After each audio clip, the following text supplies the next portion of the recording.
बेटा आज हमारे पास 7.4 एक्सरसाइज का क्वेश्चन नंबर 2 जिसमें उसने पूछा कि find a unit vector perpendicular to the plane containing A and B vector A और बी की वैल्यू में दी हुई है। तो इसके लिए जो सबसे पहले आपके पास जो फार्मूला हमारे पास है वो फार्मूला आपके पास क्या है, अ यूनिट वेक्टर n। फार्मूला में लिखूं तो क्या आपको पता चल जाए कि क्या करना है हमने। अ यूनिट वेक्टर, हम उसका नाम लेट n कर लेते हैं। वेक्टर n जो आपके पास ये यूनिट वेक्टर की नोटेशन है, unit vector n perpendicular to plane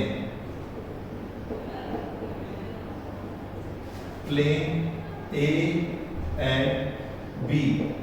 उसका फार्मूला हमारे पास क्या है बेटा कि a cross b over a cross b की मैग्नीट्यूड, ये इसका फार्मूला है। और बाद में साइन थीटा भी कहते हैं, साइन थीटा के अंदर ऊपर a क्रॉस b की आ जाएगी उसकी।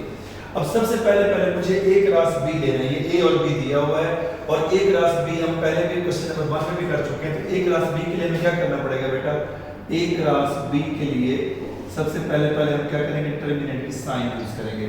वेक्टर की डिटरमिनेंट क्या करेंगे, साइन यूज करेंगे। उस साइन को यूज करते हुए सबसे पहले रो के अंदर क्या आ जाएगा, i j k। उसके बाद क्या है, a है, a के कोएफिशिएंट क्या आ जाएगा, 2 - 6 -3 और -3।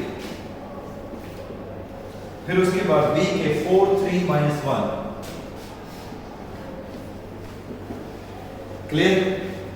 अब a क्रॉस b लेना है बेटा, i लिखेंगे, उससे related row and column cancel, second के साथ नेगेटिव साइन यूज होती है, फिर ये साइन डाल देंगे और फिर प्लस के ये।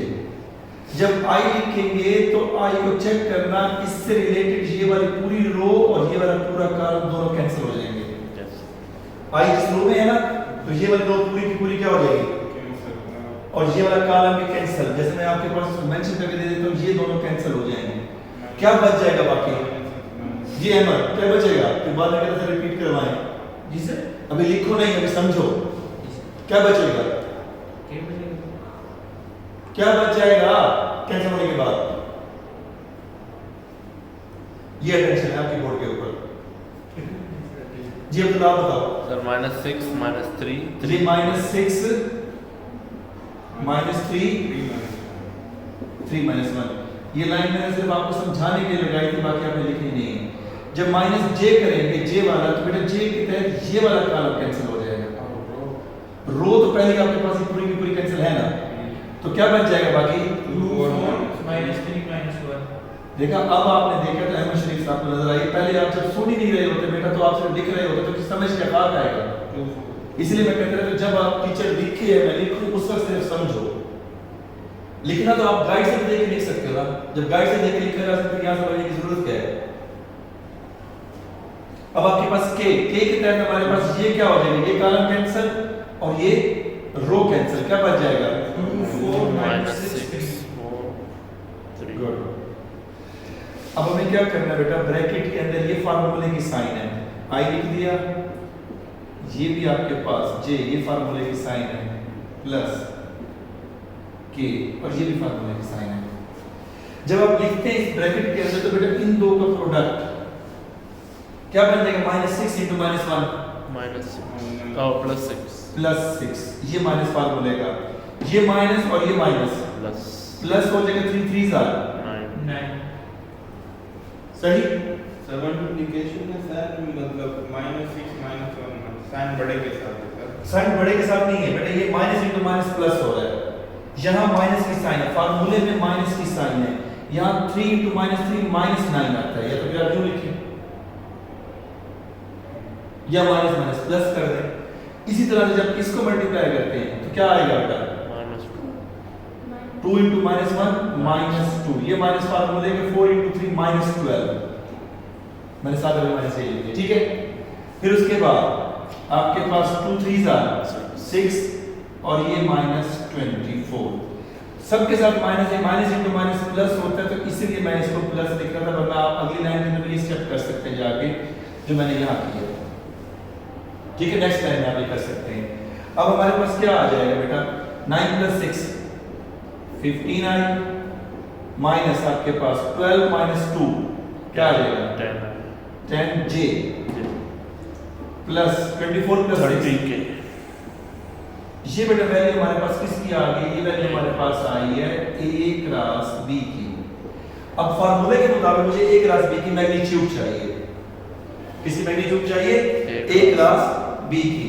मैं a क्रॉस b की मैग्नीट्यूड भी ले लूंगा और साथ में a की भी ले लूंगा, b की भी ले लूंगा, फार्मूला सारे पुट कर देंगे।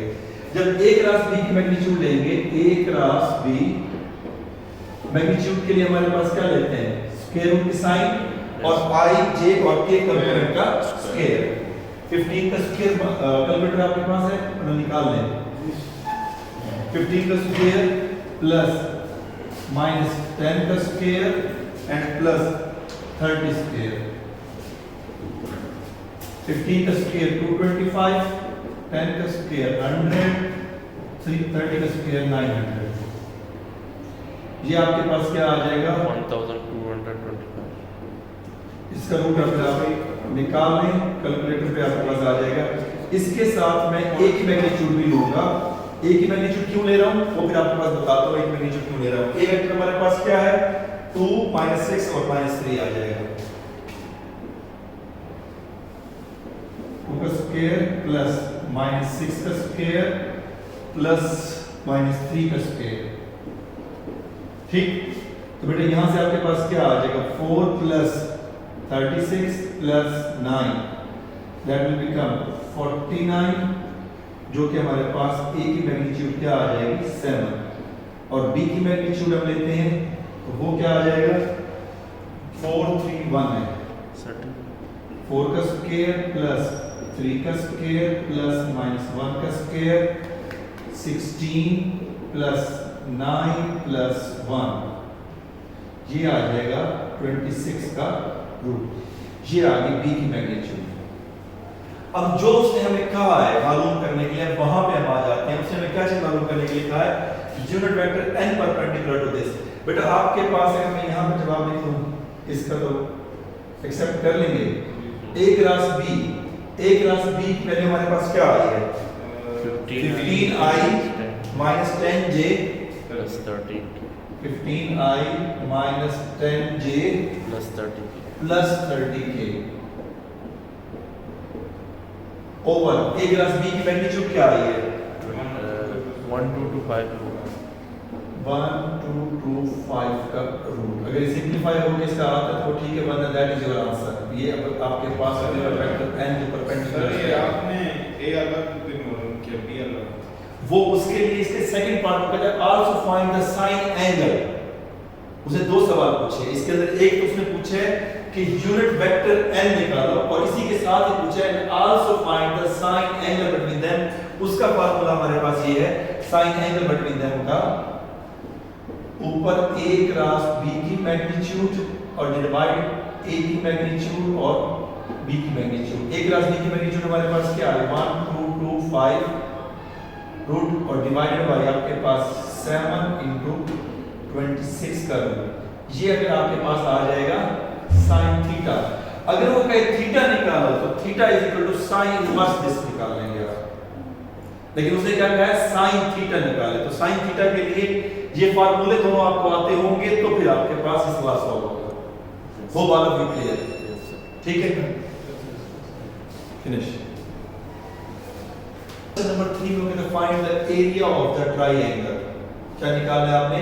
इसका area of the triangle. Area of triangle का फार्मूला आपके पास मैं लिख देता हूं पहले, उसके बाद डेल से शो करते हैं। 1/2 आपके पास PQ क्रॉस PR की मैग्नीट्यूड, ये फार्मूला है। एरिया ऑफ द ट्रायंगल है तो 1/2 PQ। इस चीज का ख्याल करना है PQ और PR है, कहीं ये मत कर देना PQ और QR में ले लेना, गलत हो जाएगा। अगर इसे 1/2 से हम हटा दें, 1/2 इसका हटा दें तो एरिया ऑफ पैरेललोग्राम बन जाता है। एरिया ऑफ पैरेललोग्राम में क्या होगा? सिर्फ ये 1/2 नहीं होगा, इसकी मैग्नीट्यूड लेनी है। अब सबसे पहले हमें PQ और PR निकालना पड़ेगा, उसके बाद हम उसके वेक्टर का क्रॉस प्रोडक्ट लेंगे। PQ के लिए हमें क्या करना पड़ेगा बेटा? PQ is equal to position vector में लिखेंगे तो आ जाएगा OQ माइनस OP। ओके ठीक, यस OQ से मुराद क्या है? आपने इसके साथ क्या लगाना है? I, I, J and K। तो क्या बन जाएगा बेटा? 2i 3 plus 3j plus 2k plus 2K। और OP का क्या आ जाएगा? 0 I 0 J 0 K 0I plus 0j plus 0k 0K। जब हम इसको करते हैं तो आपके पास क्या आ जाएगा? माइनस करते हैं 2 में से 0 गया तो वही आ जाएगा, क्योंकि 0 में माइनस हो रहा है ना, तो उससे कोई फर्क नहीं पड़ेगा। और अगर मैं PQ के बाद PR भी ले लूं तो वो भी वही आ जाएगा। क्यों? जब इसमें 0 माइनस करेंगे तो फर्क नहीं पड़ेगा। तो मैं इसको डायरेक्ट लिख रहा हूं ताकि आपको समझ आ जाए। तो वो क्या आ जाएगा? I plus J plus 4K। लेकिन आपने इस चीज को देखना है, तो मैंने क्यों किया कि सारे 0 0 हैं, तो 0 को माइनस करेंगे तो फर्क नहीं पड़ेगा। अब हमें क्या निकालना है? सबसे पहले इसके दरमियान निकालना है क्रॉस प्रोडक्ट। Yes sir। ठीक है, क्रॉस प्रोडक्ट के लिए क्या करेंगे बेटा? जैसे हमने अभी निकाला PQ क्रॉस PR, तो सबसे पहले डिटरमिनेंट में क्या आ जाएगा? ऊपर I J K and K। फिर PQ के कोएफिशिएंट क्या बन रहे हैं? 2 3 2 फिर PR के क्या बन रहे हैं? 1 1 4 1 4 4। Thank you. अब यहाँ पे क्या करेंगे? वो I लिख के रिलेटेड कॉलम और रो कैंसिल, फिर माइनस J लिख के रिलेटेड कॉलम और रो कैंसिल, फिर प्लस K लिख के हमारे पास रिलेटेड कॉलम और रो कैंसिल करेंगे। सर ये माइनस J मतलब ये तो असल में मेथड है। मेथड पता क्या है? ये माइनस क्यों होता है? ये होता है अगर एलिमेंट को देखा जाए ना तो A1 2 बन रहा है, अगर इसकी पावर ऑड बनती है तो उसके बाद साथ माइनस आता है। ये 3.3 में पढ़ा है डिटेल के अंदर, लेकिन आप सिर्फ यही याद रख लो कि सेकंड एलिमेंट के साथ माइनस आता है। फार्मूले के सेकंड एलिमेंट के साथ माइनस आता है। इसकी डिटेल में फर्स्ट में ऑलरेडी पढ़ा चुका हूं। तो आपके पास ये और ये क्या हो जाएंगे? कैंसिल। कैंसिल। 3 और 2 फिर ये कैंसिल हो जाएगा। ये वाला वैसे कैंसिल है ना। एक चीज तरीका याद रखने को बताता हूं। I J का लिख दिया, जब पहले में लिखो तो पहला कॉलम कैंसिल, जब दूसरे में लिखो दूसरा कॉलम कैंसिल, जब तीसरे में लिखो तीसरा कॉलम कैंसिल करो। अब फर्स्ट में लिखा फर्स्ट कॉलम कैंसिल, अब सेकंड में लिखा सेकंड कॉलम कैंसिल। 2 1 2 4 2 4। फिर उसमें लिखेंगे तो थर्ड कॉलम कैंसिल 2 1 3 1 और 3 1। इसको अब सॉल्व कर लेते हैं बेटा। आपके पास यही सॉल्व कर देता हूं, डायरेक्ट कर लूं। 4 3s are 12 minus 2I, 2 4s are 8 minus 2J, 2 1s are 2 minus 3 आपके पास K। तो एक PQ क्रॉस PR में क्या आ जाएगा? PQ क्रॉस PR, इसका जो फाइनल आंसर आ जाएगा वो क्या बन जाएगा? 12 minus 2 10 उसके बाद 8 minus 2 6 j J, फिर 2 minus 3 1 0 माइनस K। ठीक, अब हमें क्या निकालना है? फार्मूले में इसकी मैग्नीट्यूड निकालनी है। इसका क्या निकालेंगे? Magnitude. PQ cross PR magnitude के लिए आपके पास 10 का स्क्वायर प्लस 6 का square plus minus 1 square, that is equal to 100 plus 36 plus 1 137 का रूट ये आ गया PQ क्रॉस आपके पास PR। फार्मूले के मुताबिक क्या करना है? हमें फिर इसको 1/2 से मल्टीप्लाई। तो एरिया ऑफ ट्रायंगल के लिए हमारे पास आप लिखेंगे 1/2 आपके पास area of triangle, area of triangle, तो वो हमारे पास 1/2 into 137 का रूट जो हमारे पास ये आंसर बन जाएगा 137/2, दैट इज योर आंसर